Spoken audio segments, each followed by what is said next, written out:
frequently asked questions about Online Business Academy. So in this video guys, sagutin natin yung mga lagi na itatanong sa atin ng mga questions about dito sa online platform na ginagawa natin. So ito yung tanong na nag-i-invite ba or nagre-recruit dito sa Online Business Academy para kumita. So unahan ko na kayo guys, ang Online Business Academy pala ay isang online business kung saan kikita ka lang kapag gagawin mo yung mga task natin. So commission based po tayo dito.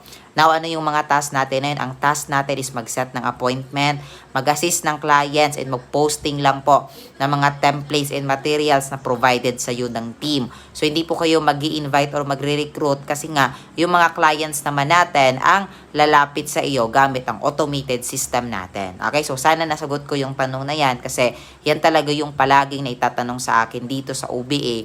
Lalo na for almost 2 years ko itong ginagawa, paulit-ulit talaga siyang naitatanong sa akin. So kung if you want to qualify, meron kaming prepare na 1 hour and 15 minutes online orientation. Free po ang pag-watch doon para ma-discuss sa'yo lahat ng gagawin. And also, you need to qualify din since limited heads lang yung ina-accept ng team natin.